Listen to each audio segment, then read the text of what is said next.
chicken and mushroom risotto. Now this dish requires a lot of hard work, but I promise you the results are worth it. So come on and join me. Come along and learn with the Pamela. That was so awkward. My mom is judging so hard. We're gonna start by cutting up our chicken into bite-sized pieces like this. We're gonna simply season with salt and some pepper. Then we're gonna coat our chicken lightly in this olive oil. And lastly, we'll just bake it. Easy as that. Line a baking tray like so, and I like to bake my chicken. You can cook it on a stovetop. Do whatever you like. I think this is a little bit cleaner in my opinion and healthier. When your oven is preheated, I'm going to cook this for about 10 to 15 minutes. Oh yeah. Arrangement from you.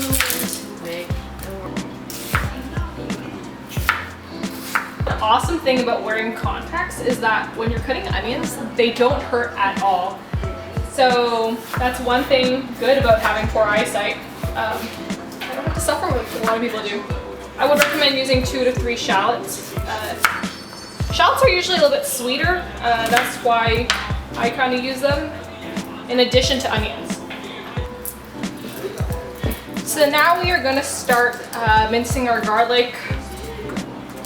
I'm going to use one whole garlic. We're making a lot of risotto tonight. So usually I would take a bigger knife to squish my garlic like this so that all the skin comes off. Gotta put in the arms and cooking, you know? Do you hear the crackly sound? My sister told me to try to do ASMR, but I don't think it's gonna work. We're gonna blend up or mince up our garlic, throw it all into this food processor. All minced up. Look how quick that is. Now we're gonna cut up our mushrooms. I personally like using portobello. Today I have white button tops, which is been in my fridge, so I'm just gonna use that. Fun fact, mushrooms don't actually need to be washed. They consist of a lot of water. So what my family does is we kind of just brush off the dirt and stuff. If you have a brush, you can just clean it up like that. Or sometimes it'll produce excess water. So I took a small L and I forgot to cook my mushrooms first. But you should cook your mushrooms and then put them to a bowl on the side first.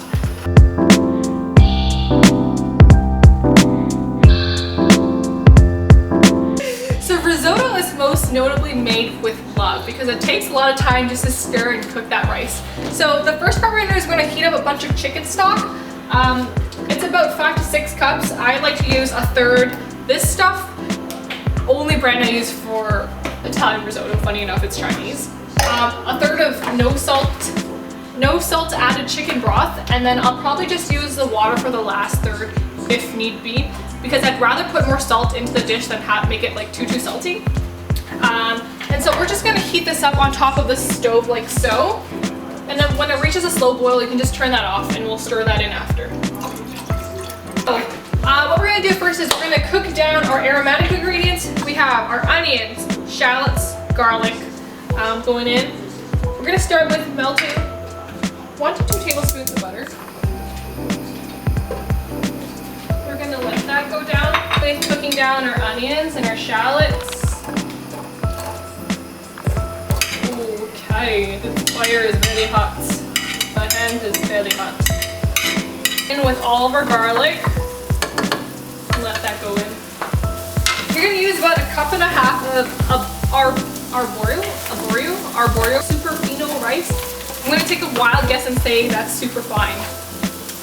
Yeah, I'm basically Italian.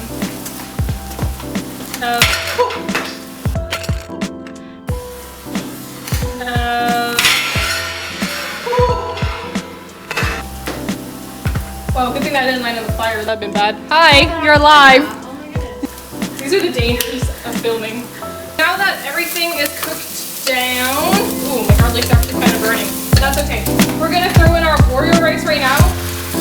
We're just gonna fry that up a bit. I think it brings out the flavor, but I don't really know.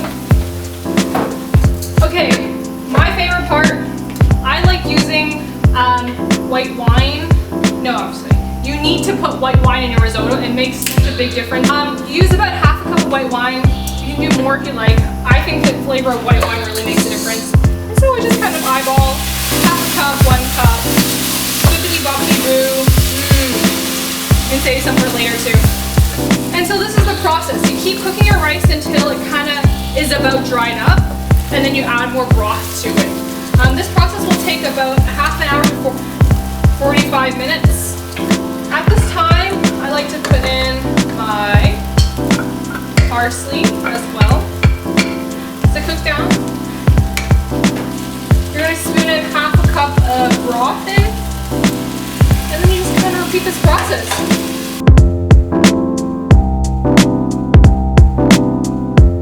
Two hours later. This is the part near the end when you're going to start adding other stuff. So I'm going to start putting in my mushrooms and my chicken. If you don't like that dark color from the mushroom, I don't know if it's good or bad, but I personally like it, so I just like to put all those juices in. I'm only going to put in 2/3 of this because I made a lot of chicken and it's probably going to be too much. We're almost at the end, guys. Our rice is soft. All our ingredients are in the pot. Right now we're just kind of getting it to the right consistency. Favorite part, plating the dish. You don't usually eat too much risotto. Get some chicken. I'm going to top it with some fresh parsley. Oh yeah, oh yeah. How good is. And this is my final dish. As you can see, it is gorgeous. I hope you guys enjoyed this recipe. Let me know if you tried it. And yeah, see you later.